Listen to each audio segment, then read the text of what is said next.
The program features live coverage of an African safari and may include animal kills and carcasses. Viewer discretion is advised. Hello everyone and welcome to our beautiful sunset safari. Today we are in the African bush following the road, see where it might take us, and this is Safari Live.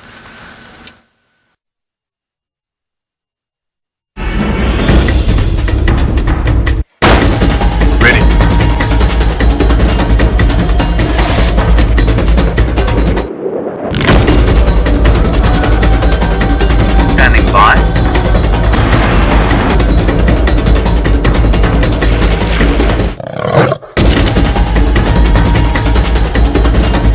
Five, four, three, two, one. You are live, you are live. Welcome everyone to this wonderful sunset safari we've got today. My name is Ellie and on camera with me I've got Craig, also known as the Batman, and we are pretty much heading into the bush without a clear idea of what we're going to do today. We thought we would move into the northern side of the property, see if maybe there's anything around there.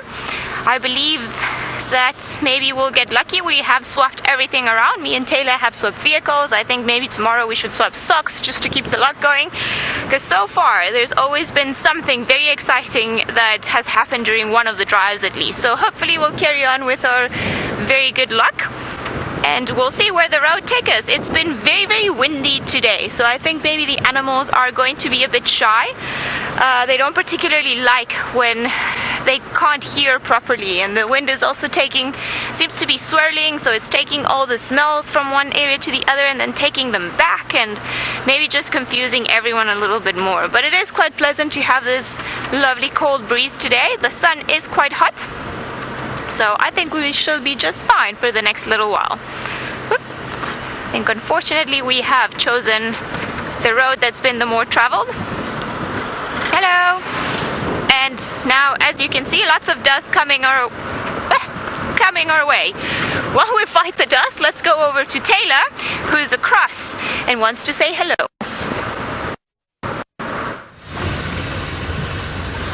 Hello! Was that all I'm supposed to say? No, I'm just joking. Good afternoon, everybody, and welcome to another sunset safari, where we should see a beautiful sunset this evening. But my name is Taylor McCurdy, and on camera with me today is Sebastian, and we are, of course, bumbling about looking for all sorts of wonderful things. Now, if you did just tune in for the pre-show, I mentioned that I'm just going to be checking Ingwe Alley Road to see if I can pick up any leopard tracks, because we had leopard tracks coming straight into this block. But I haven't seen anything just yet, and I promise I'm searching very, very carefully. But this is also a live and interactive safari, and so if you have any questions for us, hashtag Safari Live. That's the only way to get hold of us, and that is on Twitter, and we'd love to hear from you.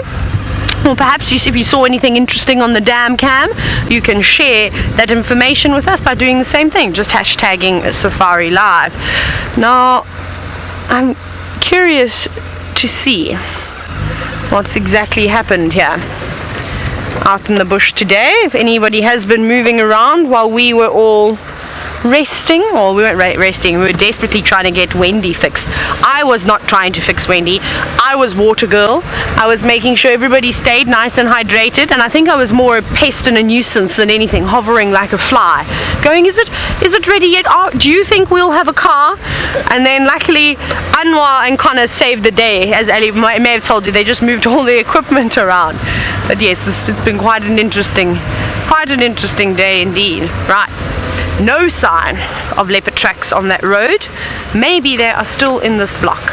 But we're going to go past Chele Pan very quickly, and then we're going to go down Twin Dams towards where Shongile was last seen, and hopefully we'll be able to relocate her. And she was being quite beautiful from all the screenshots that you all sent in. She looked absolutely lovely in that glorious morning light.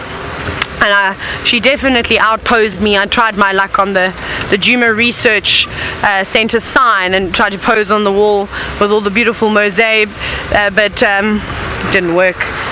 Shongile outdid me. But that's fine. I don't mind being outdone by a leopard. That's okay. And this is also the area where those female lion calls were coming from. All the way in here. So who knows? Maybe it is Amber Eyes with her little one. Hang on, there's a leopard track. I think. Where did I just see it? I'm pretty certain I just saw one. Yes, what's this? No, that's still going to be too close. I have to try and position ourselves so that we can actually see what we're looking at. If the car's too close, it's not going to work. Okay, now I need to find it again. I think I can still see it. Let's just readjust everything. Yeah, what are you? So this is what caught my eye, is this mark in the ground over here. But now I'm starting to think it looks a little bit more like a monkey's track. Maybe either a baboon, probably a baboon walking through here. So not what we're looking for, but that's what just caught my attention from the car. But we can scratch it out and not tell anybody that I circled it, because they'll probably think, yep, that's Taylor. She thought that monkey footprint was a leopard track, but it's not. So we will leave that and we will continue. At least I know my eyes are working though, spotting such small things on the ground. So that's a good sign, I suppose. Oh, Rusty, you're an interesting car to drive. Sebastian was saying how little Ellie and I look in Rusty, and I think what the problem is here is that the seat is sunk back like this, so you sort of sit quite far down in it. We need to try and figure out a way to level the seat again. Maybe I'm going to have to put a new sort of base plate underneath to hold it nice and steady, and then we will be taller again. Right, down we go, and we're going to pop up at Cheetah in just a moment, where hopefully we're going to have maybe some elephants, maybe some warthogs or impala. Any one of those animals would be great. I just don't want an impala to be my first animal on safari today. I would like to see something other than an impala as my first animal. But I suppose we can't be difficult. Nature gives us what it gives us. Let's see, I bet it's going to be a hornbill. Probably a yellow-billed hornbill. Okay, we've just arrived at Cheetah. No warthogs, no elephants, but there's a hornbill. So I just wanted to show you the hornbill that's here. There it is. Don't you fly away. They're eating. There's two of them, but there's the one that's just hopping through the grass at the moment. So just very quickly going to have one look at this hornbill as it hops about. There we go, just to the right. There it is. And that's quite beautiful. I think they look very lovely in the golden grass. What have you found there? You eating around some old elephant dung by the looks of it? Oh, it's caught a grasshopper. Was it a grasshopper that you had? Or are you eating seeds? I couldn't quite see, but it's definitely on some old elephant dung by the looks of it. It looks like the termites have already got hold of it. So maybe it's just turning it around and picking up the termites that are underneath the dung. But it's definitely foraging, definitely looking for all sorts of goodies. No, what are you eating? Seeds! I can't work out if those are little grasshoppers or if those are seeds. What do you think, Sebastian? It's quite difficult. Can't see much. It's very small, but they're bright green. You see that? Whatever it is eating, it is bright green. Let's see, maybe it is grass seeds or something, which is unusual. No. Not having any more of it. It's probably going. Oh, there's its friend. There's a red-billed hornbill. Carter, if you're watching, I know you just started your bird list. Maybe these are two new ones for you. The yellow-billed hornbill and then the red-billed hornbill. And they all look almost the same, just the size of their beaks are slightly different. And off they both go. Bye, birdies. They don't really want to hang around. That's fine. We'll find some other friends. Let's go back this way. Let's continue down towards Twin Dams. We're going to keep bumbling about and hopefully stumble into either a leopard or perhaps a group of elephant. I'm going to send you back across to Ellie now to see what route she's taken.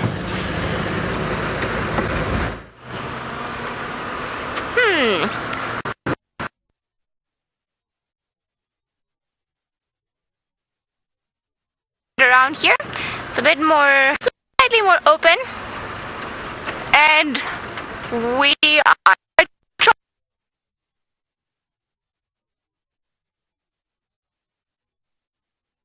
mound that I always look at that I think is a lion, and we've gone past it again, and I thought it was a lion again, but it was not. And not too much here. So, while we carry on searching, let's go over to Taylor and see how her leopard search is going.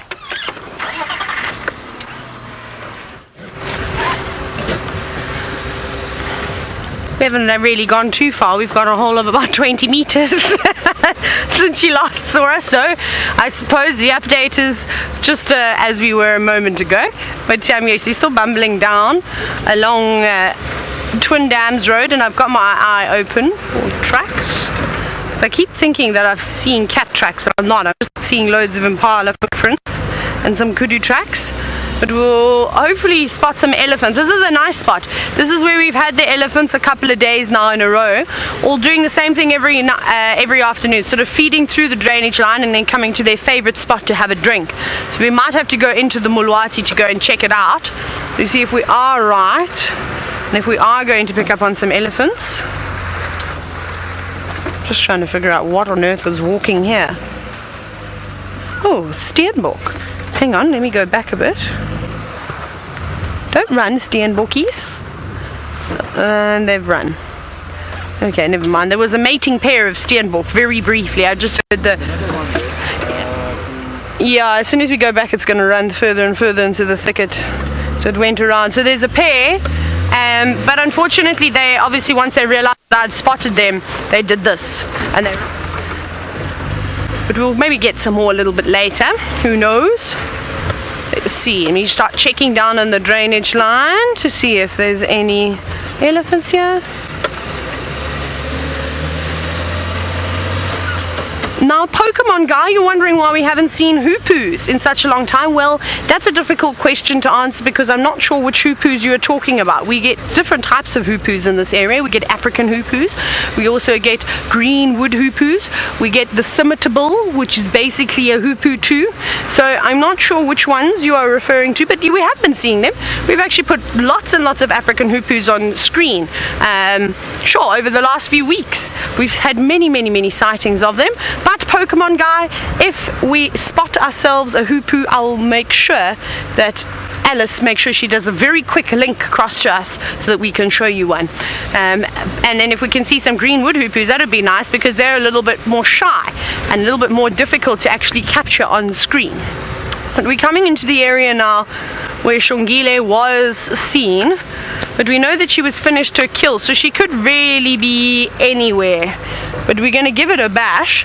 And the reason why I say she could be anywhere is because she's still quite young. She might be a little bit nervous with moving around with all the other leopards that have been out and about, and the lions have been quite vocal lately. So she might want to move around during the day, in fact. And that's why I'm also checking out for tracks, but I will check in the shady parts of the drainage lines to see if she hasn't gone in somewhere. So that's why I keep dangling my head over the side of the car. Not because I'm watching my tire tread, but because I'm just trying to find us a cat. Now I think it's somewhere around here. I'm not actually quite sure whereabouts Shongile was exactly seen, but I'm going to send you back across to Ellie to see if she's managed to avoid those gremlins.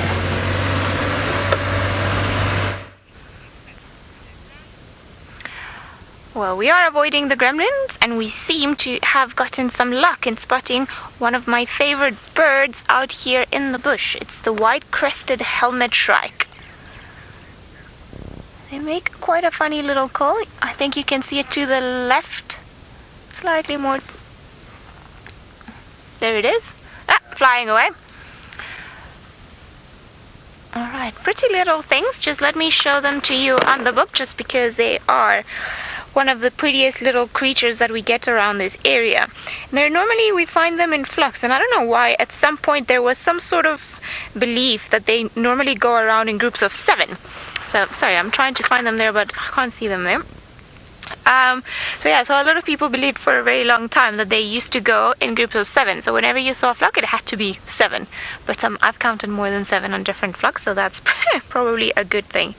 Now, Shrike, let's see where you are.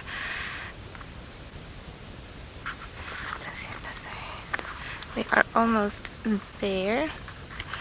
Battis's? No, why did you send me to Battis's? I think maybe this book is slightly mistaken. Maybe I can't really think.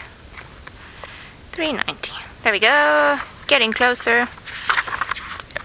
Right, so we were looking at this very beautiful, strange looking bird. So you see, even the drawings here have 7 of them in a flock.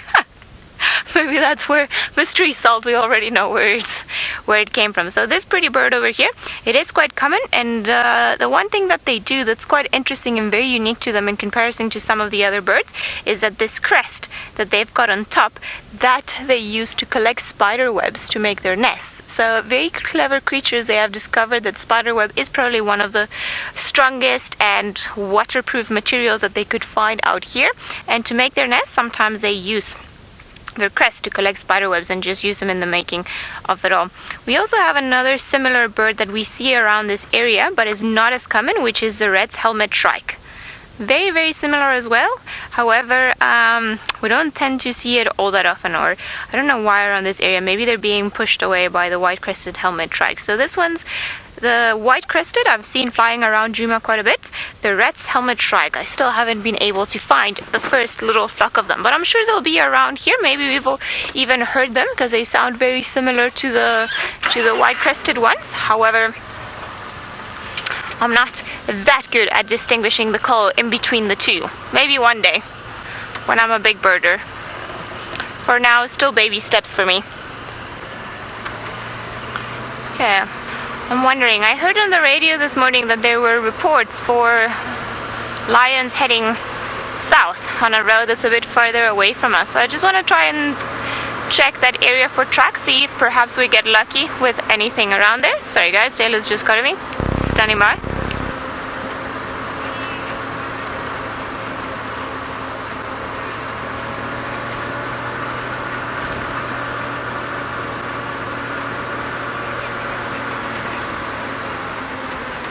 Okay, copy. I'm gonna start making them my way towards that area and just have a look around towards the last area she was in. But I don't think she's gonna be too far from the dam. Like, she was facing in that direction when we left.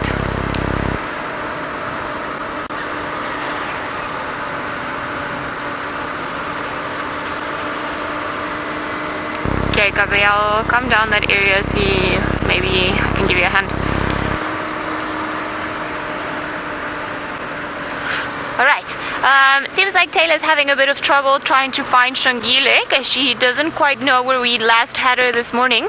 So we're gonna make our way down in that general direction towards Twin Dams just to give her a hand and see if perhaps we can see where she's been around, because I'm sure she was somewhere around there this morning, but even when the guys went and checked quite early, she was not anywhere to be seen. And now that we know that there's nothing left of the diker kill that she made, I wonder if maybe she hasn't just been down on the ground hunting and looking for food. She was certainly looking for something, or she was paying attention to everything that was around her when she jumped on that termite mound. And if you're wondering, or if you're new to the show, Shangile is still a female leopard, quite a youngster still, but she's doing very well because she is managing to survive all on her own, and we are all very proud of her for doing so. Right, whoop. Gonna try and make our way there, and perhaps we'll be able to see her, because I wonder if she's just also, you know, playing tricks with us and enjoys appearing towards the end of the show. Alright.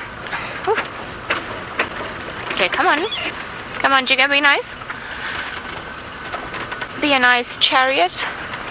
We would appreciate it. So lots of tracks around here. So I'm pretty sure this road was probably not driven around this morning. And of course, lion tracks on the road. But they don't look all that fresh to me, to be honest. I want to see if maybe we can try and find one more up ahead just to show you guys. They're a bit hard to spot in the sand. Well, I'm going to carry on trying to find some more tracks for these lions, and while we do, and we go down to try and give tailor a hand, let's go over to another girl who's got a very big friend that she'd like to show you. We have got the most amazing sight to show you, and an absolute first for me in all my years of guiding out here in the wild. I'll explain everything in a moment, but just a quick introduction. My name is Jamie. This afternoon, Dave is on camera with me, and we're coming to you live from the Mara in Kenya. And this baby elephant has just been born. It's even younger than the one that we had a couple of months ago walking down the hill. It's only just found its feet, and we really wanted to show it to you because what happened was we actually stopped to do a little bit of a segment on the migration, and Brent was busy talking about wildebeest, and looked up to see this elephant kicking something. And we realized, actually Dave realized, because he's a little bit higher up than us, we realized that it was in fact a newborn baby still in its amniotic sac, and the mother was actually breaking it open and getting the baby sort of up and moving, and the heart pumping and it breathing. And now we've watched the entire struggle, and David's recorded it all, so we will be able to post what's gone on social media later tonight, because we couldn't, unfortunately, the gremlins attacked and we couldn't go live with it.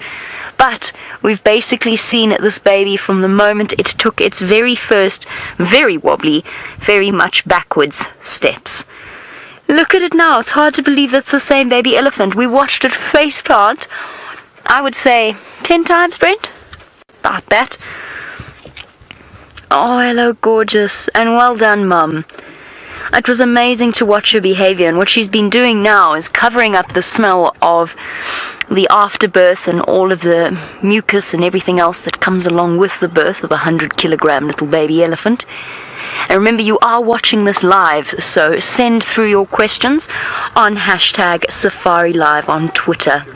Now, she's right out in the open, and you can see her distress in the beginning as she tried to sort of encourage the baby to stand up on its own 2 feet, 4 feet, they've got 4 feet, as she tried to get it up and moving. And what's fascinating to me about this is that she's all alone. We saw the rest of the herd with her earlier, but they've moved off far away. In fact, I can't even see them anymore. They've moved off into a thicket that is behind where I am at the moment. And they left her all alone, except for one young cow that was with her. I cannot tell you what an emotional experience this is. It's the first. I've been dying to see an elephant birth, and this is the last thing we expected. We're sweaty, we're covered in sun cream, we're hot, we're dusty. It's been a very long day that started at 6 o'clock this morning and has been mostly driving, because the distances here are something different to what we're used to, but this has made everything a spectacular day to remember. Oh, look at its little ears. And its little trunk. It's got no idea what to do with it. And it's got such an absurdly disproportionate tail. Bobby, elephants do have umbilical cords, but you don't see them when they're born. They're actually essentially ripped out during the birthing process. I've never seen a baby elephant with a dangling umbilical cord, which you do see with things like giraffe and antelope. Often they dangle for potentially up to a couple of weeks after they're born. I think the elephant's umbilical cord must be really rather short. They have to have umbilical cords because there has to be a transfer of nutrients and waste products between the mother and the baby. She's got to take all of the sort of the toxic substances away from the baby and excrete them herself, like urea. And at the same time, she's got to feed the baby essentially through the placenta and then through the umbilical cord. Oh, I want to know if it's a boy or a girl, Dave. Come on, little one. Brent thinks it's a girl. I'm impressed. I basically let Brent do all the talking, and I sat glued to my binoculars the entire time. And Shelley, yes, she is, absolutely. She's all alone without any herd protection, and it's not what I expected. The elephant births that I've nearly encountered, I've never actually seen one, but very nearly seen. The elephant herd has always been around the female. And in this case, they weren't. And they just kind of upped and left. They didn't even really, to be completely honest with you, they didn't even look all that stressed.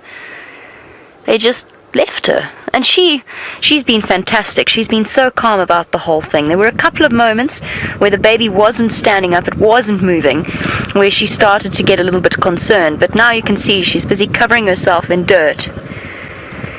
And what you're looking at is the end product, in answer to Steph's question, of 22 months that this mum, sorry, there's just a car coming past, you might have caught that sound, 22 months of her life that she's put in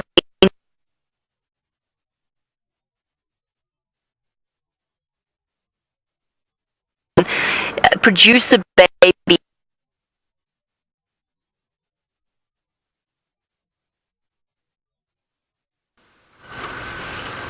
We are still looking for lion tracks. The ones that we saw were not too fresh. I think that's maybe where they came from when we found them about 2 days ago, 2 mornings ago. But still, I just want to get onto one of the other roads and maybe have a bit of another look down there. All on the way. Hand, come on, Cheetah, be nice. And we'll keep you guys posted. We haven't seen any more, and I remember Taylor calling in some lion tracks roughly from this direction when we found them all together, so I don't think there's any reason to get too excited just yet. Whoop. I haven't had any other tracks. Like I said, quite windy this afternoon, so a lot of the creatures are hiding away. I have seen a few impala tucked in the bushes and some kudu as well. But I think everyone's preferring not to be outside. Let's see, I wouldn't be surprised if our lions were moving during the day, because it's been quite a nice hot day. And funny enough, today the whole day, the only thing that I could hear was a pearl-spotted owlet. Okay, we shall carry on looking for anything under the sun, but let's go to Taylor, who's found a friend that we haven't seen in a while. And Ellie, not just one friend, we have found 3, but the other one is being quite rude. Look at it. It snorted at me and is now giving us the evil eye as if to say, go away, I was having a siesta and you disturbed me. But the other boys don't seem to be too bothered. 3 beautifully fit and healthy African buffalo. And again, we're almost at eye level with them, which is really nice. We actually might be lower than eye level. We're at the same spot that we were at yesterday with the elephants, just down in the Mulwati, quite close to Mumba Road. It is beautiful here. I am so happy when I can see any animal, just because it changes the view slightly. Because, as most of you know, the cameras are quite high. I'm sort of positioned quite high up in the cars, so you don't often get to look at them straight in the eye, but this is really great. And of course you can see there's some oxpeckers, or you may even be able to hear the oxpeckers that are sitting on the back of this buffalo. Yellow-billed oxpeckers. How cool is this? And I said yesterday that I wanted to see some buffalo, and that's fine, we didn't get to see them yesterday, but we have got to find them this afternoon. Now, I'm hoping that the big herds are of course going to return shortly. Hello birdies. And then we'll start seeing not just bulls but entire family groups, and maybe if we're lucky a couple of young calves too. And I think that some of these oxpeckers that we're looking at are the juveniles that we'd been watching over the last few months, sort of as they started to mature. He's getting his ears cleaned at the moment. You're not enjoying that? You're going to shake your head? I always find the oxpeckers are a little bit on the intrusive side. The animals do get quite used to it, though every now and then it's still quite annoying. But if you look very closely, you can actually see me have a look at the top of his boss, on the top of his horns. You'll notice that he's just had his hair done. It looks as though he's got some red highlights. You see that? Isn't that beautiful? It's quite nice. I think he's gone sort of with the platinum and red head look, which is lovely. Now that's bark from a tree. That could be from a number of different types of trees. It could be from a marula, because it also has a red cambium layer. However, because he's down in the drainage line, I suspect that it's probably from a tamboti tree, which also have that sort of red cambium layer. Oh, oxpeckers, you're very noisy this afternoon. And why he could have done that is having all that tamboti bark on top of his head actually can help alleviate, I was going to say alleviate, but then I couldn't get the word out, some of all the parasites that will be gathering around the horns. Look at them. We're having a dispute, actually, amongst oxpeckers here. I think there could be two groups of oxpeckers, and they keep flying from one buffalo to the other, sort of shouting at each other. Listen.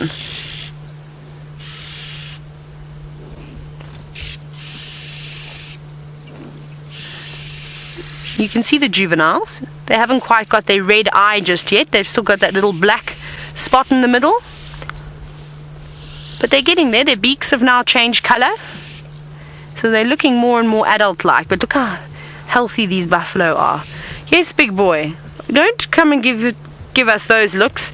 Now, obviously we've had some great sightings of the elephants, and they've demonstrated to us when they're unhappy. And we've got to witness this. Now, buffalo do exactly the same thing, except they're less tolerant. The chances of them charging us while we're in the car is very slim, though. But they do seem to be overreacting just slightly. Should I reverse for you, Sebastian? Okay, Sebastian wants me to reverse, just so we can get a view of them again. Settle down now, gentlemen. We'll be fine. We're just coming to look at you. This is great. Oh, look at all those flies. Hello, there they go. Oxpecker's not happy, but buffalo is covered in flies. My goodness, listen to this.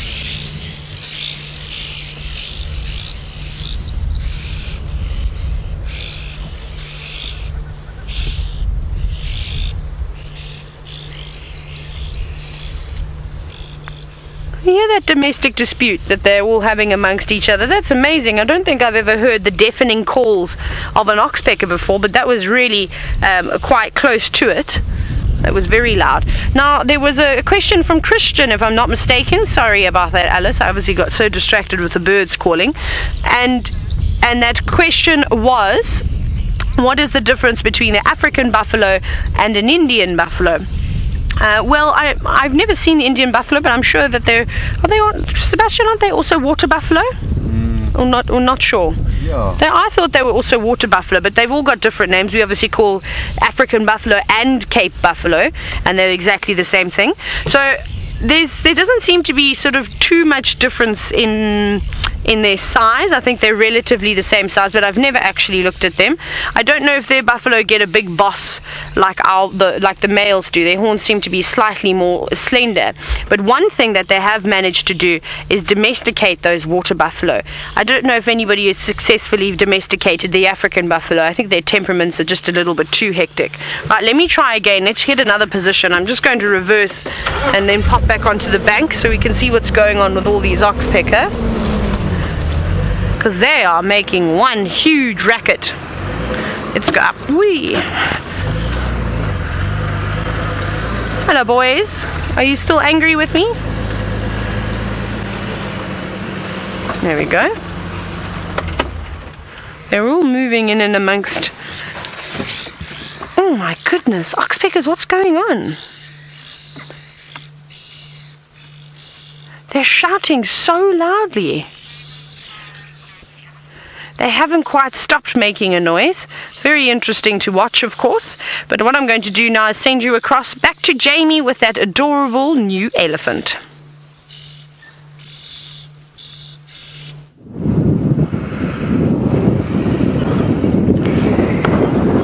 Oh, sorry about that, everyone. We had a little bit of an attack of the gremlins. Obviously, we're still troubleshooting here in Kenya as we start to get everything up and running, but we're back once again. And I'm still, surprise, with our tiny...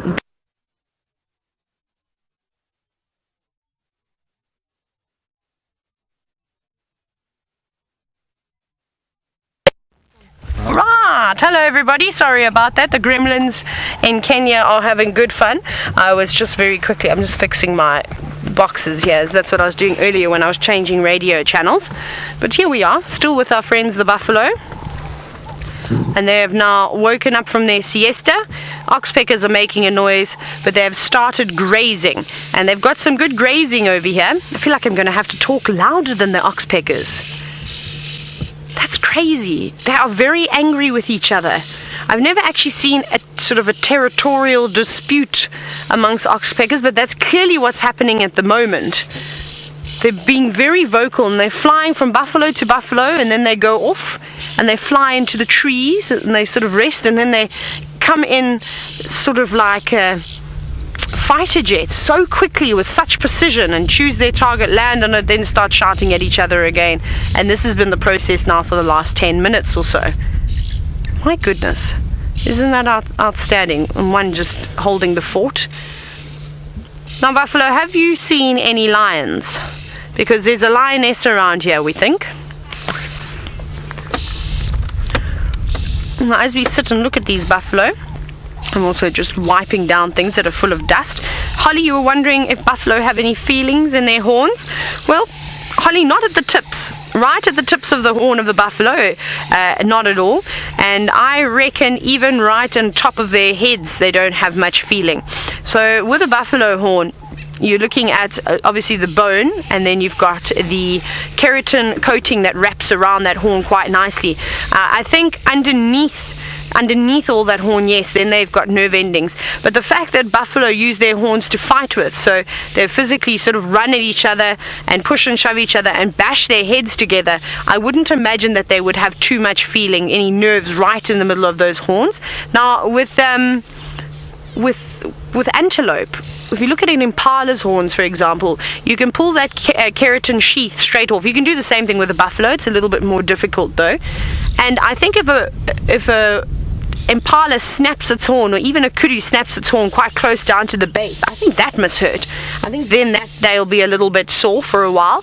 But animals are so tough and so resilient that I don't even think that would bother them so much. I've seen many animals, from giraffe, from kudu, you name it, even an elephant with broken legs before, and just going about like there's nothing even wrong with them, still feeding, still carrying about their daily needs. They know that they need food to survive. So sometimes it amazes me how these animals are able to carry on even though they might be in serious distress. Like, look at our friend the zebra that unfortunately got chased around and torn apart by a lion, which was so sad to see, but it just powered on. It was laying down on the ground, covering itself in sand, covering its wounds in sand so the flies wouldn't bother it too much.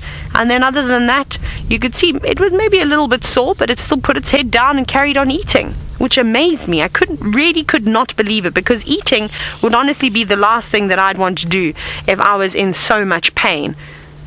And they're beautiful, these birds, though.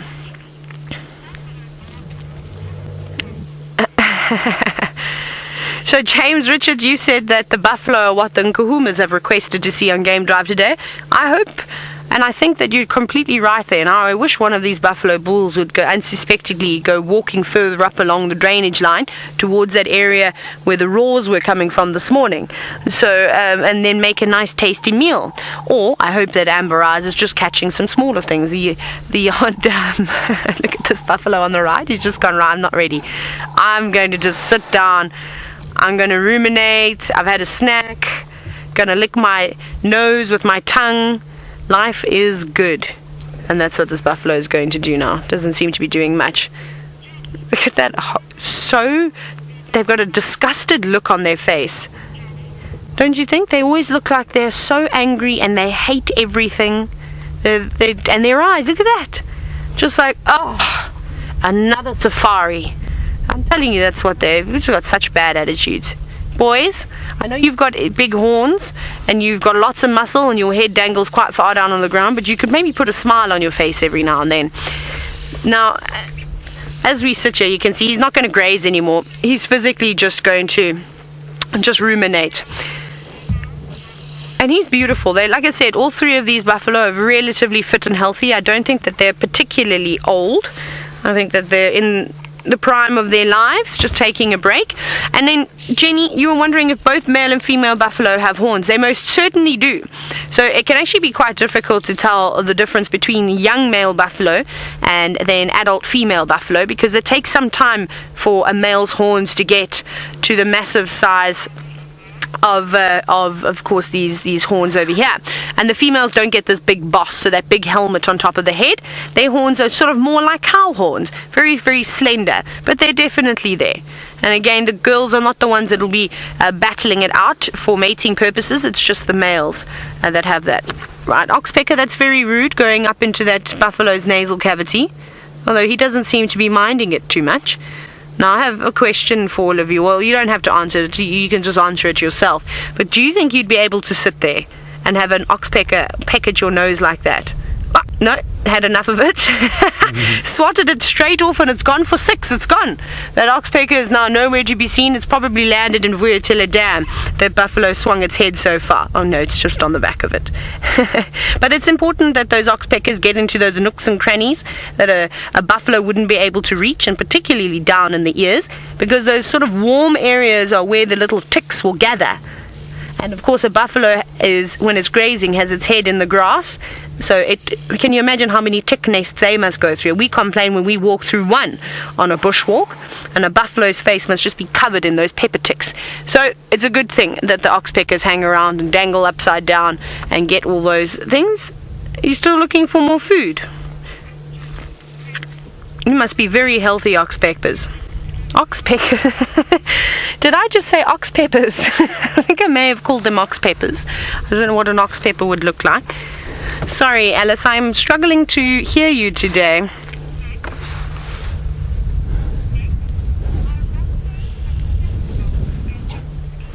Ah, there we go. Dear friend, have you also said exhausted now? Call your mate out from the back. He's not ready to come through. He's still giving us the evil eye, isn't he? He is. They are such beautiful boys. But now I'm wondering where the elephants went, because their whole herd of elephants actually came through here at one point too. Not too far from here. Basically at the same spot where we've been seeing them drink water, where they're digging holes in the Mulwati. They've been in there. But they've arrived earlier today, so I was trying to figure out where exactly they went. I didn't see their tracks crossing over Gowrie Main or through the Mulwati, so it means that they must have come up this way. Whether they've gone north or east, I'm uncertain, but I think we're going to start checking towards the eastern sector. I think let's carry on from these buffalo for now. I'd like to try and see what else we can find in the meantime. Let's keep bumbling along. We can always come back to these gentlemen a little bit later. Alright, don't have to be in low range anymore. Goodbye, buffalo. Thank you. They're lovely. Big boys too. Okay, now I haven't seen, like I said, I haven't seen tracks, but they could have used an animal pathway that came up from that way, and they could have gone here, or they actually could have gone straight down in the Mulwati, and those tracks could have been stirred by the buffalo. Right, let me just see here. No, those are no tracks, just some bird tracks on the ground from doves, and looks like from some of the courses last night. Let's keep seeing. Right, bumbling about we will go until we bump into our next animal. Oh, and you'll have to do a riddle at some point today, but I need to dig deep down into my brain because I can't think of one off of the top of my head right now. But I will think of a riddle for this afternoon, because I feel as though I haven't done any riddles with you guys for such a long time, or maybe like 2 drives. We shall change that. Just trying to figure out what was walking here. Don't actually even know what those footprints were. They're so distorted in the sand.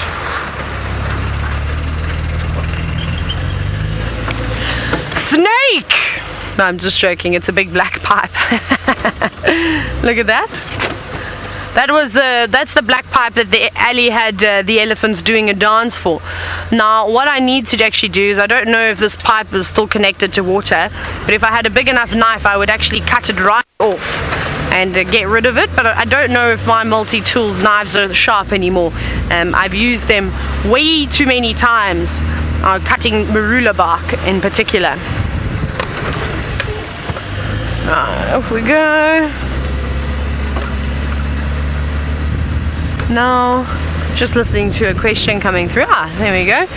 I managed to copy it that time. So it's from Samantha. Hello, Samantha. You are wondering what is the most interesting animal that I've seen on drive? All the animals I find particularly interesting. Maybe not necessarily... I thought I heard some birds. I'm always listening out just in case. Maybe not necessarily interesting, but interesting sightings. I quite enjoy and it sounds bizarre, you're going to laugh at me now, but I really like watching the pirate flies catch the ants and the termites. So that's one of the most interesting things I've seen, and especially the first time that I saw it, I had no idea what was going on, except for the fact that this fly would stand over a row of termites or ants, and as they were walking about, marching along, going about their day, and then the next one, this fly would sort of walk in, grab one unsuspecting victim.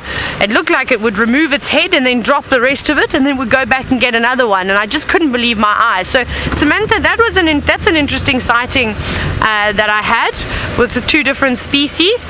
Otherwise, something else that's quite cool is watching the alates bloom from the termite mound. So just after the first rains, and once you've had a decent amount of rain too, normally a couple of days after to a week or so, eventually what will happen is you've just got to find the right termite mound that's active, and particularly the large fungus growing termites, so the ones that make those big massive mounds in this area, and all the princes and princesses, I suppose, are leaving the mound, but they've got wings, so you might know them as flying ants. They're actually called alates, termite alates.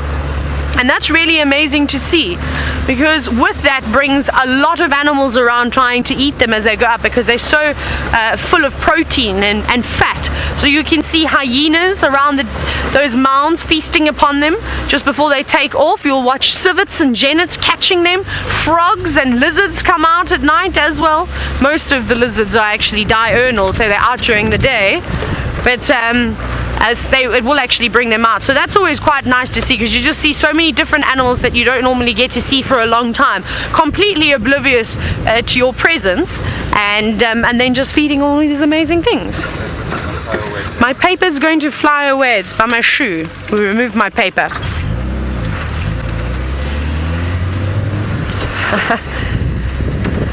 Canis Canada! It's great to hear from you again. We've actually been getting some nice questions from you lately, so thank you. And I don't know what's wrong with me today, Sebastian. I think I need to be smacked over the back of the head to get my words out. I feel like now he's got a big grin on his face. Okay, maybe that will work. Hopefully that's going to make me better, but sorry. Canis Canada, your question was gone straight out of my head now. What is wrong with me today? Alice, I need to go back home.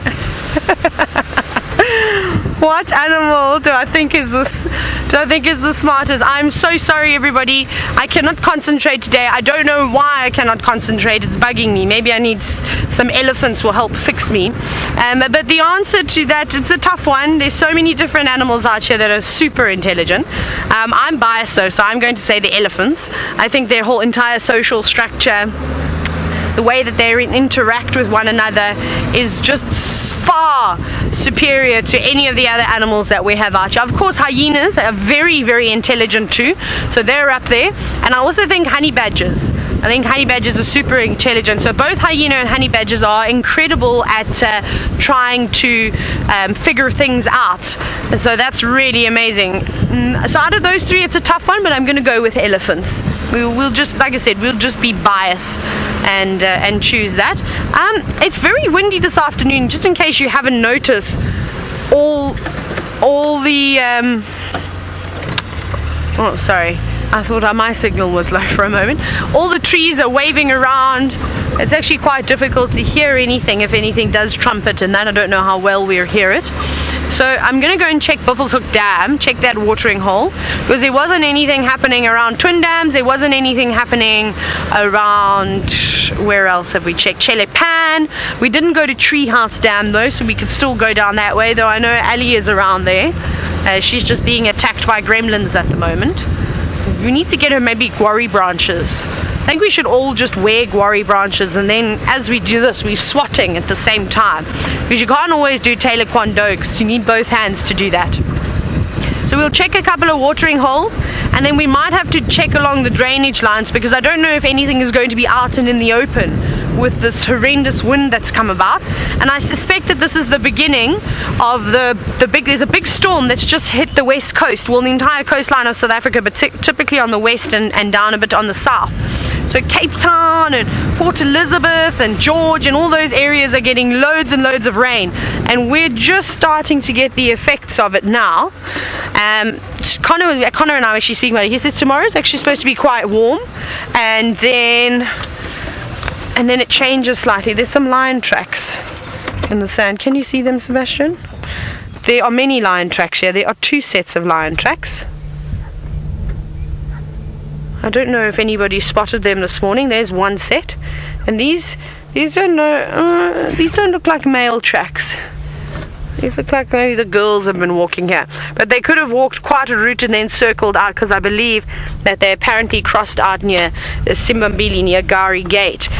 So they may have just done a loop here, because I can see 1 or 2 male tracks every now and then. I think there's a whole pride that walked here. It's just littered with lion tracks, but not fresh, not over this morning's vehicle tracks, sort of before. Yes, they were all walking here. Can you believe that the entire Nkuhuma Pride came around into this area? It's just go down here, because the tracks are now going this way, and that doesn't really make too much sense to me if their tracks are now all the way at Gari Gate. That's bizarre, but let's follow them. Maybe the Styx lions popped onto the property. This could be their tracks too. I cannot even begin to show you all the lion footprints. Sebastian, if you just scan on either side of the road, it's littered with tracks. We'll see if we can have a look, and you should be able to sort of see them. There you see there's a whole lot of lion tracks there. Those are my fresh tire tracks. And if you go up just a little bit higher before I reverse, it's a bit difficult because of the dappled light. It doesn't really do it any justice when you're trying to find tracks, but you'll just have to take my word that a lot of these indentations that you're seeing in the ground are lions of various sizes, males, females, youngsters. So I think we're going to go now towards Cheetah Cut Line. Let's go there, and let's see what we've got. If there's anything crossing into Torchwood. If these tracks are crossing into Torchwood, then we know that it's the Styx Pride, because I don't think that they would go so far as to go towards Simbambili, especially if the Nkuhumas were in the area and they had other lion tracks going this side, that way. Okay, well, this might be an opportunity for us to see some more lions today. They're still going all the way down the road, so we'll just hopefully follow them until we either see them disappear out of an area that we can't traverse in, or unless they go off of the road, and then we will make our decision from there. Just make sure, yep, still going along this way. Very, very interesting as to what actually goes on in the middle of the night, and it just shows you we don't really know. We can't cover all the areas as quick as what we wanted to, as what we would want to. So it gives these animals chances to move. And if everyone was so focused around Twin Dams, I don't know if anyone would have even come this side to have a look. But here we are. We're at the boundary. You can still see their tracks. Still see their tracks. Yeah, see. Yes. The tracks are going down the road. Let's just check though. You can see on the left, actually on both sides of the road again, all their tracks going straight in towards Torchwood. So that's a pity. I thought maybe we were going to get lucky and come across the Styx Pride, but it seems as though we are not lucky. But we'll get the other guides to hopefully follow up on these tracks. Now, Juan, as we're watching these lion tracks disappear out of an area, you're wondering if basically you've said, so the animals can move in and out of the reserve. They most certainly can. So, Juan, basically, we're in the Sabi Sand now, the Sabi Sand Wildtuin, which is a private wilderness area. One of the first private wilderness areas up here. And, essentially, it's about, let's do hectares, it's just over 60,000 hectares, so it's about 150,000 acres, somewhere around there of land, but we're open to the Greater Kruger National Park, so the animals can go anywhere they like in a space of 8.5 million acres of land, just over 4 million hectares of land. It's huge. It is a massive piece of land, so they can go even into Zimbabwe, they can go to Mozambique if they'd like to. So there's all these properties. The Timbavati is also open to the Greater Kruger National Park, and they all form. So, for instance, the Birmingham Birmingham boys, which are, maybe you are familiar with the Birmingham boys, which are the 4 male lions that run this particular area. They come from the Timbavati, so they've moved out of a whole nother private sector and come all the way down through the Manuleti, through the Kruger, and then into the Sabi Sand, so they can go wherever they like. And then we've obviously have arrangements where we can drive on certain properties depending on the landowners. You can't just drive everywhere. There's always agreements between the various lodges. But we're going to keep searching and see, maybe we get lucky and these lion tracks come back and pop out onto the road again. I'm going to send you back across to Ellie now and see if she's had any luck with Shongile. No luck with Shongile, but this wind, I can almost feel like I can fly. It's very, very strong at the moment. We went searching where she was, and then a little bit further where the guys left her this morning. However, we had no luck, so we've just bumped into one of the guides now, and he said very, very thick, and it's very hard to point her out if you don't know where she was. So they're gonna make their way there, and if they do see anything, they're gonna let us know. Cause looked everywhere, on top of the trees, at the bottom of, in between the grass, and she just didn't see. So we didn't see any ears. I wouldn't be surprised, however, if she was also sitting down somewhere laughing at us, like she did this morning, because she was not on the tree, and then all of a sudden she was back on. So playing a game. She is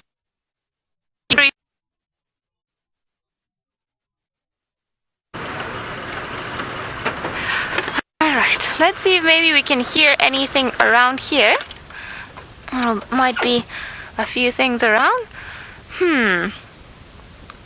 Not too sure. Oh, well, hello, tiny Leadwood tree. Let me show you guys this pretty... give it back. This pretty tiny tree, which is probably one of the slowest growing trees that we have here. And because it grows very, very slowly, it is also a protected species of tree. So you're actually not allowed to make furniture or anything out of it anymore, just because it is deemed to be a species of tree that's slightly or at risk of extinction. Now, the tree in question is this one over here.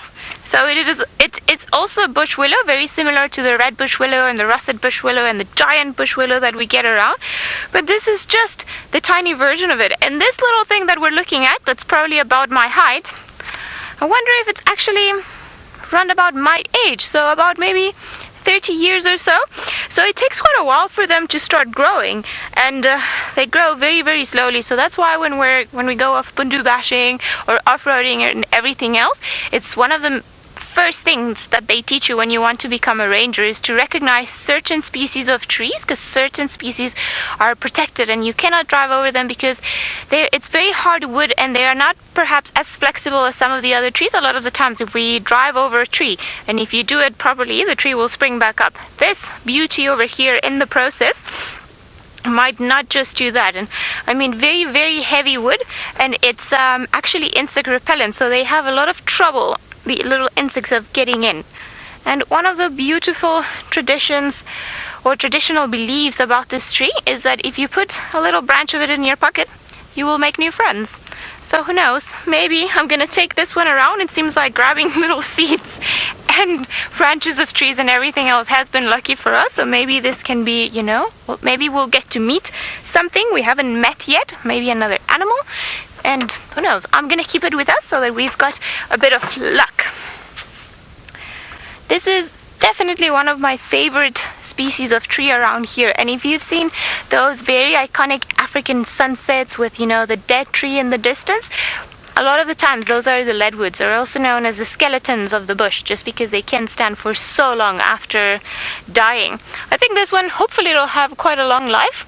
I hope that it'll live to see many, many more leopards. Still a bit young, and I don't know, still looking slightly green. So good luck to this little tree. It was a good thing to see it there. And I can see a few more around now that I keep notice of them.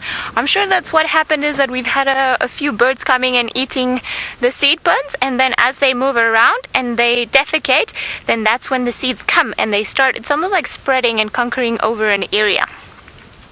We're gonna carry on our search, but let's see how Taylor is doing with all those lion tracks on the road.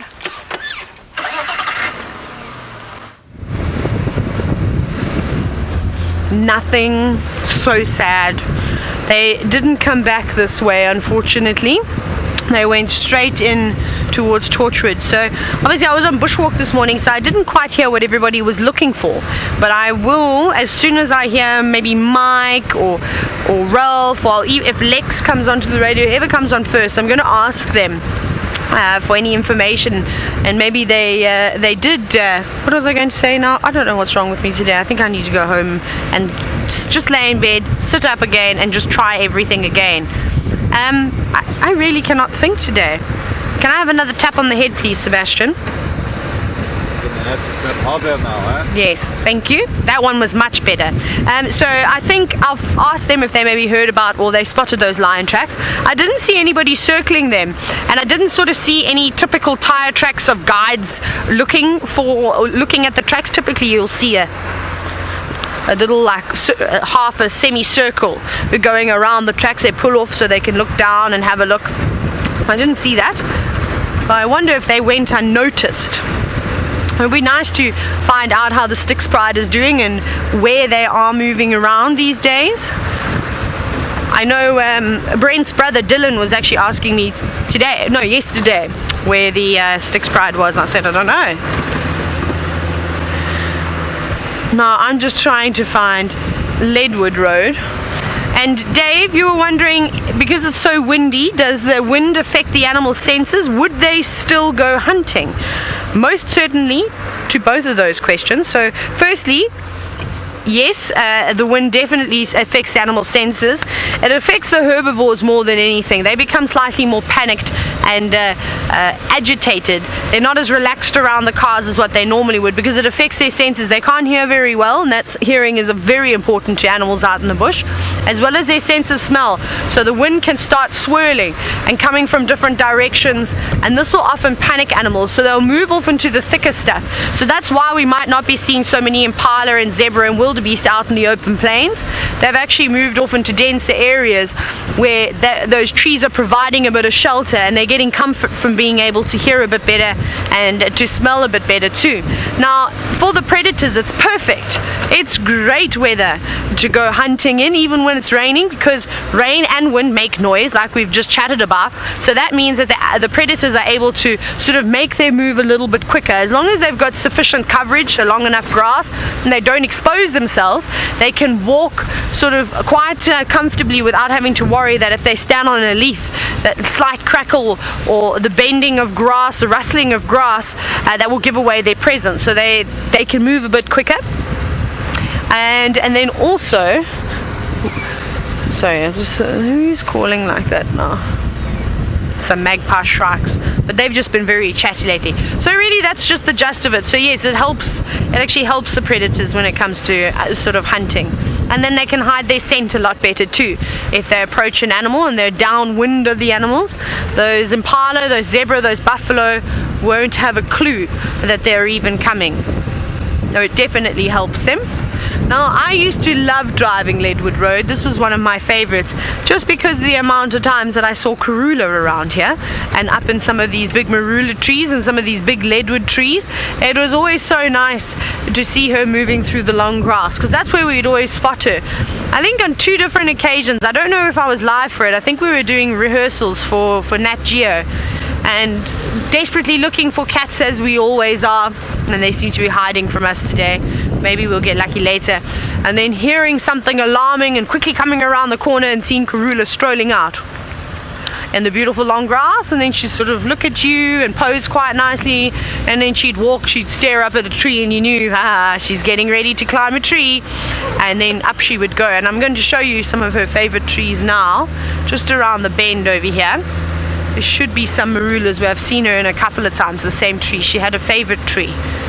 Let's see if I can remember where exactly it was, because it was quite some time ago. Or maybe it was around the first bend. Possibly it was around the first bend. It was actually quite far off-road. I don't know if we're going to see it from the road. I'm not going to go off-roading unnecessarily. No, we should be getting there. We should be around this. Is it around this bend? Yes, okay. We won't be able to see the marula. It's just in here. But let's see. Maybe we can find a gap. So that one up over there. There's a big marula just in there, sort of amongst all the guarri trees and the bush willows. Oh my goodness, there's a surprise coming for you. There's a surprise coming for you.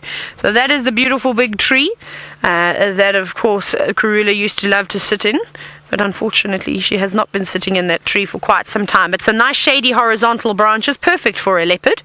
But I've got some birds for you now, seeing as though there's nothing in there. And some beautiful birds. Sorry, Sebastian, I made you zoom all the way out and then you have to turn so far. But straight in front of us, there's... and they've just they've just flown. That's okay, because Ellie, the queen of cats, has managed to find a leopard. And how amazing is this that it appears to be Tingana and he's not on the very last minute. I'm so excited. We were just very, very lucky. I think he heard all of our prayers because he was just busy walking on the road. That is pretty amazing. I'm just going to go around so that we can have a good look at him.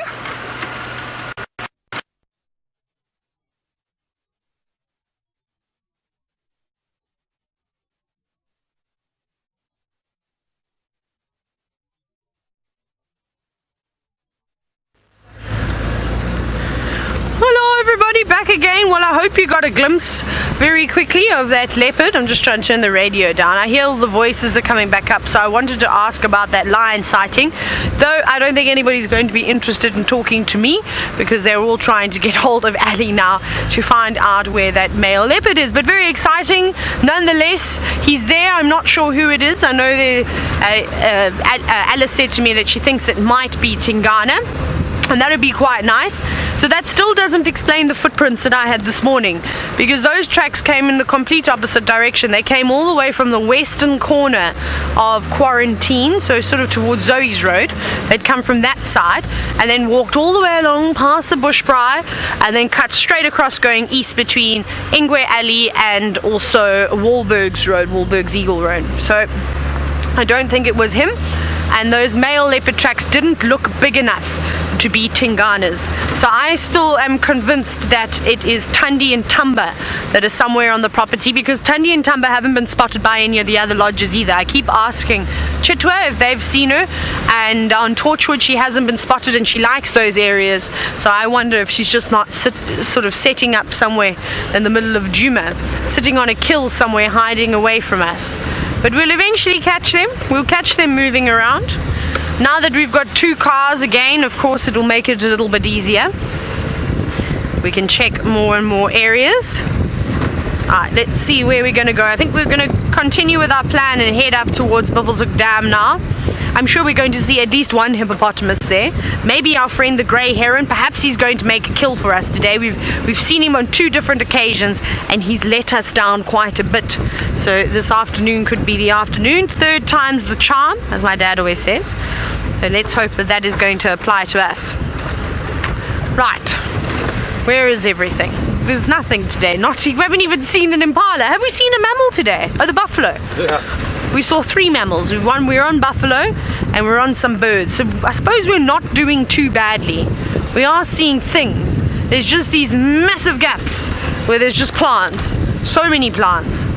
And I don't know, I talked so much about trees and grasses and all sorts of things this morning. I just need some mammals in my life. I really need something with a heartbeat. But we'll keep searching, and we're going to find these elephants because they couldn't have gone too far either. I suspect they're just annoyed by the wind, as we were chatting about the conditions. It's not their favorite. Okay, so this is where we were following the lion tracks, and then the lion tracks went this way, so we shall go the other way. We'll go back around here. going to pick up the pace a little bit too, so we can get to our destination slightly quicker. But it's good to know though, even though it's just 3 buffalo on the property, although no, Alice, how many buffalo were sitting at the dam cam today?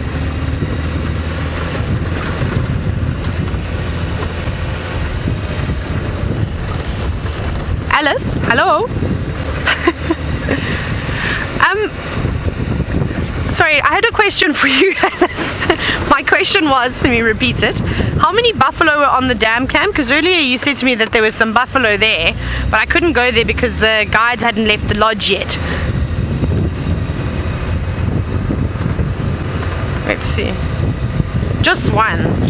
Okay, so apparently only 1 was seen, but there could have been more. So yes, so 4 buffalo on the property then. Alright, let's keep searching. Now as we bumble about, not having much luck with mammals today, and I think it's because of this weather. Richard, you were wondering what is the most rare animal to find in the Sabi sand. I would have to say pangolin. Pangolin is probably one of the most rare ones to spot. They're around, they're just quite elusive, and they blend into the vegetation very well. So this can be quite difficult. Now we're going to try again and go back across to Ellie. Otherwise, I hope that you have a great sighting with him.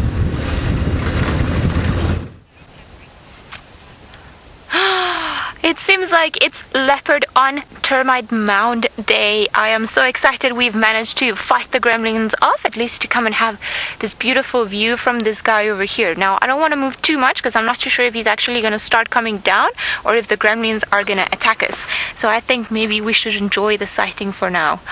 But you can see just how quickly the wind is moving all the grass around him, and it seemed like he caught a scent in the air, something that was quite interesting. So he was definitely putting his head up and sniffing around, and it almost started walking very, very slowly towards the mound.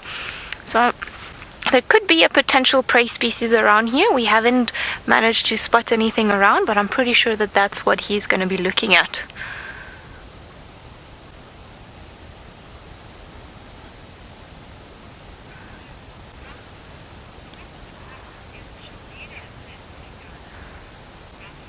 Rocky, you'd like to know what would happen if Shangile met Tingana. Well, a number of things could happen. If he deems that she is not a suitable mating partner, he could kill her because she is still quite a young leopard, or he could just also, as Shangile gets older, he could potentially try and mate with her when she first comes into estrus. It is definitely a possibility, but I think Shangile is also just trying to stay clear of any potential leopard. Oh, isn't this a sight? I think we've been quite lucky with leopards today. Oh, hello. Turn on to this side. I wonder, I'm sure he feels like he's quite hidden up in there amongst all the tall grass, and if you can imagine how easily, now that you see it from a bit more of a distance, how easily it is to miss him. And just as easy as it is for us not to see it, then it's also quite easy for the prey species and everybody else around to miss him. So it's quite a good spot that he chose around there. Same as Shangila this morning with the wind. I think they're looking at something. Obviously their senses are a bit more heightened and more acute than ours.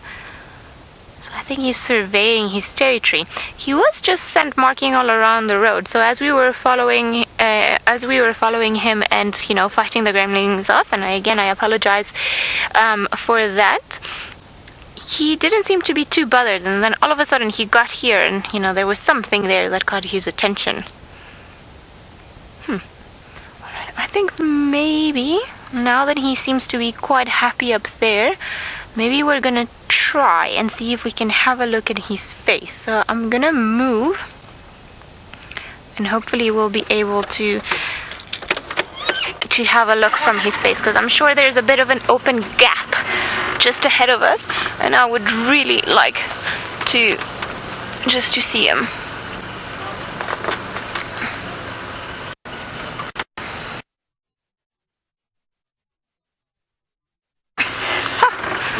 my goodness. Definitely gonna go keep all the tree juju, mojo, good luck charms going. They seem to work.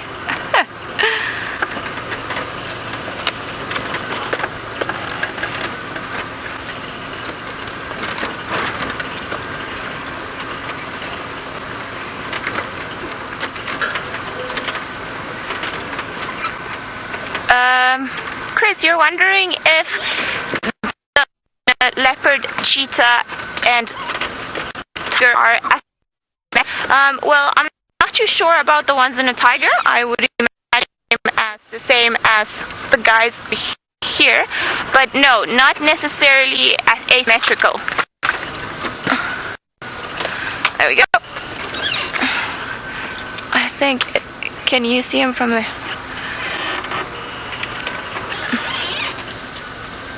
There we go.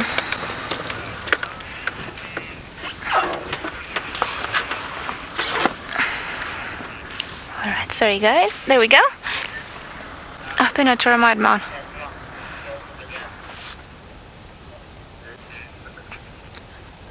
Ah, somebody's gone off to sleep now.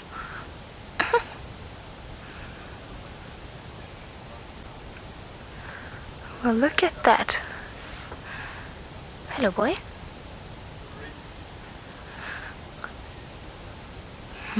He is quite a stunning individual. He's looking quite in good condition.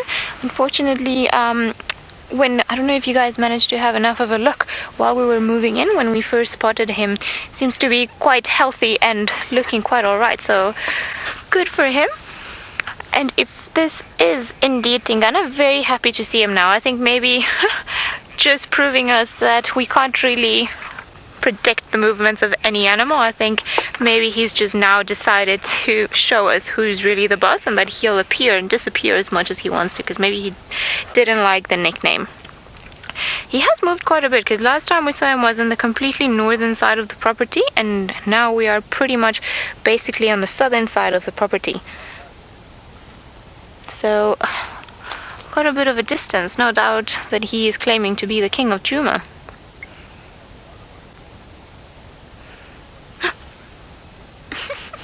Amazing, look at that.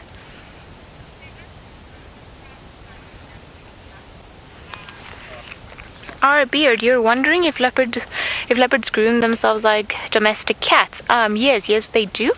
Their tongues. I don't know if you've got a domestic cat and you've ever had your cat lick you, and it's a very rough tongue. So the tongue of a leopard is pretty similar, or pretty much the same. They've got little papillae, almost like little spots in their tongue that make them rough, and it's a bit rougher than a human tongue. And they've got a specialized tongue in the sense that because there are so many fractions in between each, or space in between each and every single one of these papillae in their tongue, they are able to clean themselves, and that's what they use to get out all of the extra loose hair, or the the dirt, and what else could they have? Blood, meat when they start eating. So pretty much the same as a domestic cat. We're gonna see if the king decides to wake up from his slumber, but in the meantime, let's go to Taylor. Oh, seems like Taylor's kudu run away, so all good. We don't mind staying around here. I'm sure Taylor will do a fantastic job in finding a different one, and hopefully she'll be able to find, who knows, maybe all those lion tracks that she was looking at. I think all of the animals are being quite funny today, and I wouldn't be surprised that he actually went all the way up there just because it's warm. Seems like the wind has finally calmed down. He's got a bit of... No, was I saying horrible things about you being sleepy? He definitely heard something that I didn't hear somewhere around this area, which is proof that even when they're sleeping, they're always quite alert, even if it's at a subconscious level of what's going on around them. So they'll wake up very quickly, especially if they feel like there's something, that another potential predator around here, perhaps an elephant in the distance. So their heads will get up and quickly scan the area, and if he deems that there's nothing to really worry about, then he'll go back to sleep. Seems like maybe something in the east has caught his eye. I love it how they think that we can't see him. This is, I'm sure, the way that they do it a lot of the times. But how wonderful of him to come up on this termite mound. I think this is probably the most iconic view of a leopard, typical on top of a termite mound. I absolutely love it.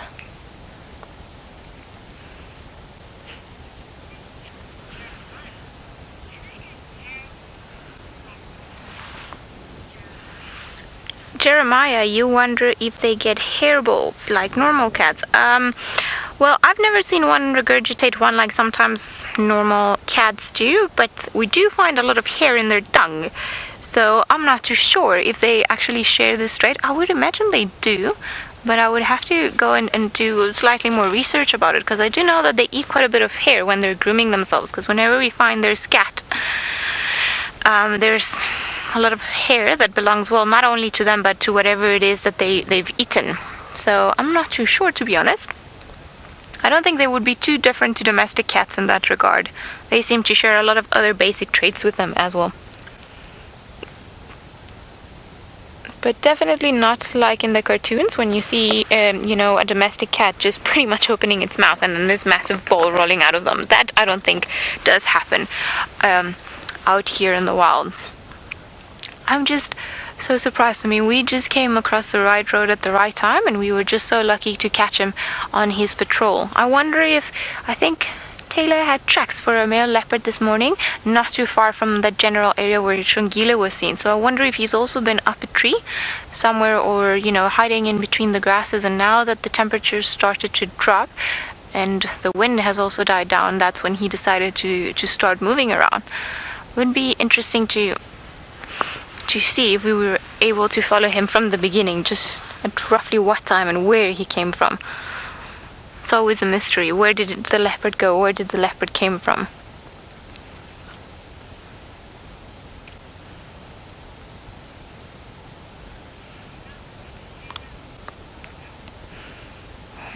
Seems like the king of some of the leopards in this area has decided to go to sleep, so we're gonna stick around here for a little while longer, see if he does decide to wake up. But in the meantime, let's go to Taylor, who's at Buffalo Dam. I wonder what there is there.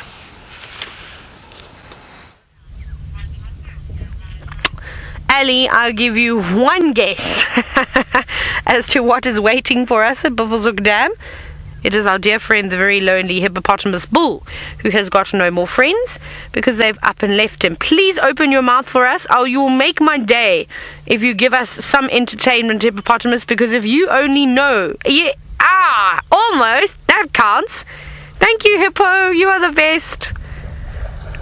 You know what? Nature is just so fantastic at times. I know it sounds really silly.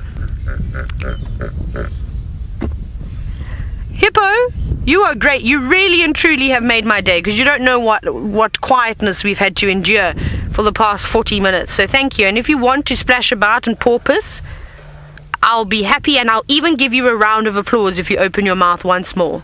Once more? No? Now, of course, I think he's just getting excited because it's cooler, so he might get out of the water a little bit earlier today. And well, the only animal that seems to be following us around are the oxpeckers, by the looks of it. The yellow-billed oxpeckers. Not the yellow-billed, the red-billed oxpeckers. And this is the greatest sight that you can get, is oxpeckers using either buffalo to dangle off them to drink water, or even better, landing on a hippopotamus's snout and sipping the water that way. Isn't that beautiful? I love that shot. Now, my dream is to one day be eye level with the hippopotamus and have a sighting like this where the oxpeckers land. I just think that would make for the most beautiful view and the most perfect picture. Hello, boy. But he's probably going to get excited again now. We might see him open his mouth and porpoise around. Like I said, it is cooler, so he could get ready to go out on a grazing adventure a little bit later, much earlier than what he normally would. And I suspect Sebastian and I are going to have to put our jerseys on even earlier than 4:30. What do you think? I think so. So it's almost 4:30 now, so it's 7 minutes time we're going to have to put our jerseys on, because the wind is definitely quite chilly today. And hopefully that means that Tingana is also going to wake up from his slumber a little bit earlier than normal and go about on a walkabout. Now, I've had a scan around the dam, and unfortunately our friend the grey heron is not here today either. he's obviously moved off to greener pastures. Perhaps he's moved towards Untitled Dam, and that's going to be the next dam that we eventually go to. I'm just holding out to see if our hippo is going to open his mouth once more, because that was really beautiful that he did that. But he's just gone under the water now. Let's see if here we go. I can see some bubbles starting. Oh, there's a whirl. Look at the water, how it's moving about. I think he was rolling actually underneath the water. Can you see that?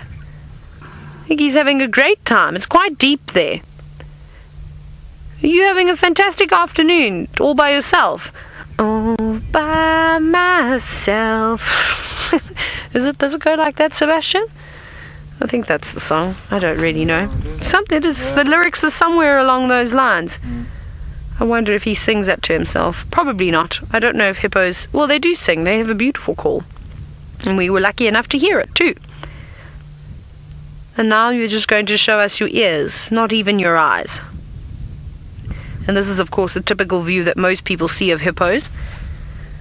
And I always say that guests who are lucky enough to come to Africa and see them opening their mouths, especially in South Africa, there's not too many spots where you're lucky to get hippos porpoising around, unless you go and visit Chitwa Dam every single afternoon. Then you'll see that. But I always talk about the Great Zambezi River, and it's the same in the Delta and all over other places where there's filled with hippos. There are loads and loads of action. Whew. Now this is a tricky one. Ruti, you've said, can you tell the difference between a male and a female hippo when you can just see their head? It's very difficult, especially when it's just one hippo on its own. So, like, we know that this young fella is a boy, just purely from how broad his head is, and also the size of his teeth. They're getting quite large when he opens his mouth. You can see that. He's still young, though. He's not a fully grown hippo, in my opinion. When they are together, though, when they're in a pod, it becomes a little bit easier. But again, when you get a young male hippo, he looks just the same as a female hippo. But you can pick out the big bull. When they're out on land, it's a little bit easier because their size difference is definitely apparent. But in the water, you just take a guess. You sort of look at their structure. Again, a hippo on its own, all by itself, most likely will be a bull.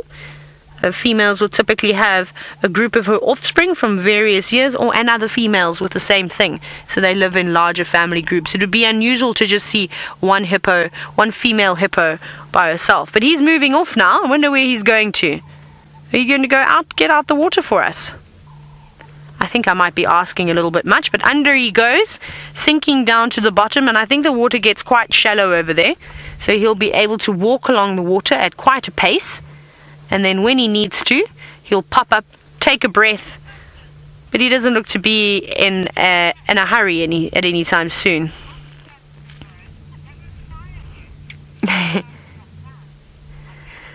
Now, Tula Ann. Hello, my darling friend who is only 4 years old, and she also has blonde hair and blue eyes and likes to wear pigtails. So it's great to hear from you, Tula Ann. I love hearing your questions.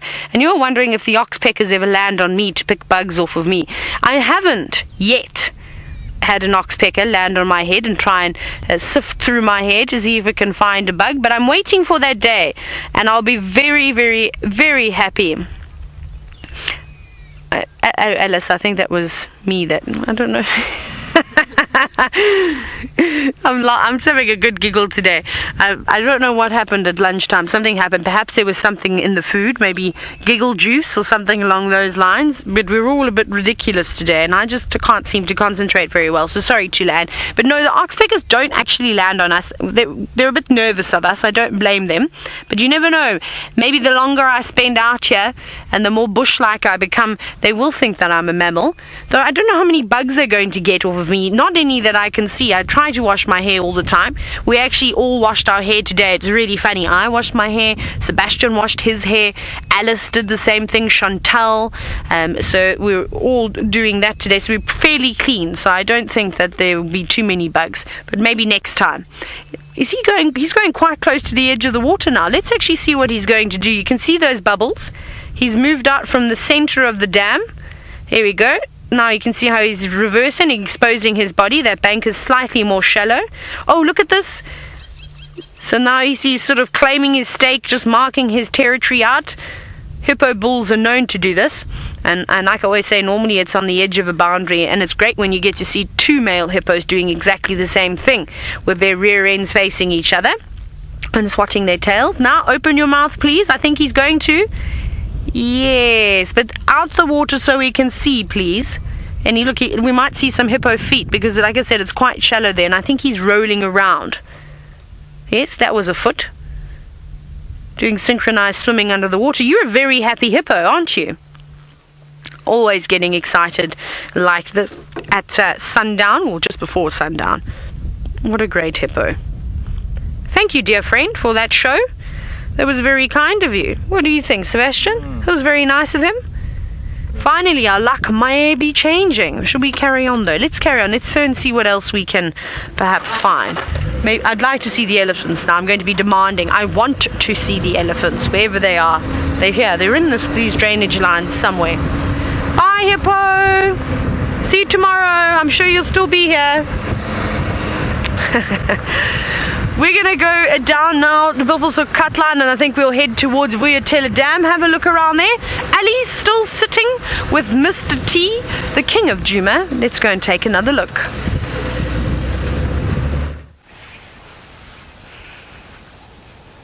He's still tucked away in the grass, looking very regal all the way from up there. And just looking at us like, you know, the humans that we are. Doesn't seem to be too concerned about anything in life. Not too much has caught his attention, but look how the wind is moving all the grass. So I'm sure he's gonna try his luck at some point tonight. Maybe he'll get lucky. Maybe that's what he's waiting for. Maybe that's why, or that's precisely the reason why he went all the way up there, just to look for any potential impala or bushbucks or dikers or anything else that might be around here. Who knows, maybe even he'll be interested in something bigger like a young kudu. I would say he is almost sitting at the same height that Shangila was yesterday on the tree. Mark, you're wondering how far a leopard can hear? Well, I'm not 100% sure of the precise distance, but I think it depends on a series of factors. So I reckon they can hear a couple of kilometers away from where they are sitting, but it depends on what the wind is doing. So I think on days like today they probably cannot hear too much about what's happening around. Now that he's on higher ground, I'm sure he'll be able to hear more things from a distance, but also when he's walking in areas that are a bit thicker or through vegetation, then he will just be able to hear a few, maybe 100 meters of what's going on around him. In that regard, I think that's probably why some of the creatures that live in very thick vegetation, like the kudus, have got bigger ears, so that they're able to pick up pretty much any little noise that's coming from around them. They do have very good sense of hearing and superb sense of smell, so I'm sure it'll be a combination of the two that'll help him find his next meal or any potential leopard.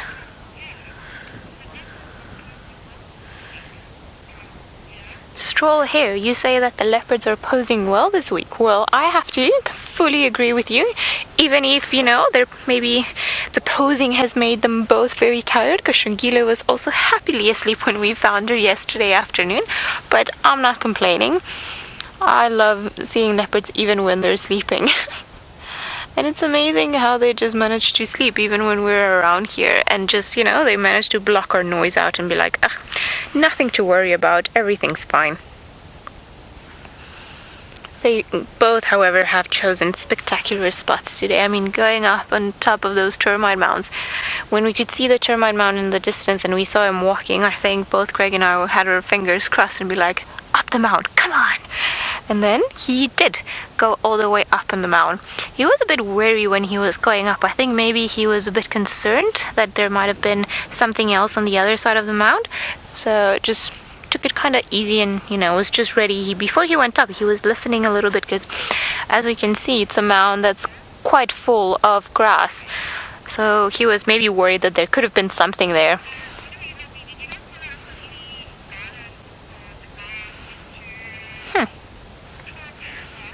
Happily asleep.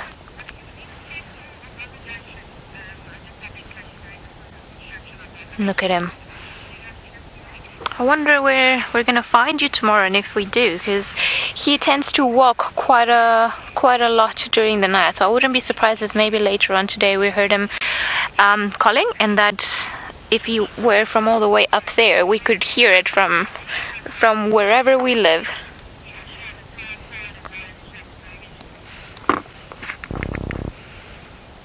Are you waking up again?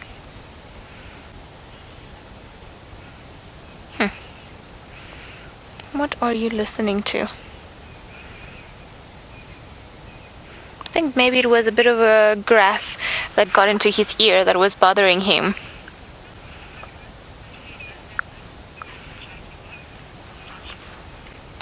Joshua, you're wondering what the difference between a leopard and a jaguar is. Well, they look very similar, both of them, but they live in very different places. So leopards, we find them pretty much all over the world, especially Africa and Asia. And I think maybe at some point we used to get them in Europe, but I don't think there's been one in there for centuries. And jaguars, we find them in South America, especially around the jungle. They live in pretty different habitats. Leopards in this area, and particularly in Africa, they have a very wide range. I mean, they're all the way from Central East Africa all the way to the south, so they've adapted to live in areas that are a bit more forest-like. Some of them even live in the desert, some of them live in the savannas, like this one over here. And jaguars, they seem to prefer forests, so areas where there is a lot more water. Jaguars are very good at swimming, one thing that leopards don't seem to prefer doing all too much, although there are leopards in certain very wet areas like in Botswana that have been known to go swimming, to cross channels and everything else. But in general, they're not particularly attracted to the water like a lot of the jaguars are. And another slight difference between leopards and jaguars are a bit somewhat like stockier in build, if I can put it that way. And their spots, their rosettes, are a bit different. So you see the ones for the leopard, and hopefully once he gets up we'll be able to see the sides of his body, which is when it becomes a bit more obvious. Actually, let me see if I've got a book quickly where I can show you. What are you here? Look at that, the cover. So if you see the rosettes of a leopard, you'll see that we'll have one spot here, but they're all put in pretty much a circular way, and not all the time do we get a little dot in the middle. That's another good giveaway if you're trying to compare a leopard of a jaguar. Normally the jaguars will have an extra spot in between their spots. Or their rosettes, which is a bit more technically correct. That's what we call a leopard spot. And well, leopards over here, they'll eat anything from impala to chicks, scrub hares. What else have we seen them eating? Kudus, guinea fowl, pretty much all of these things. A lot of the jaguars specialize in hunting small crocs. They are really good at swimming, and they tend to hunt them. There have been quite a few attempts of filming them in the wild, and there are some amazing documentaries out there. So if you can, I would recommend you see one of them, because it's quite interesting, because they do look very much like a leopard but are just slightly different, and the more you see them, the more you are able to tell the difference between the two. Seems like this boy is quite happy all the way up here, so let's go over to Taylor and see how she's doing.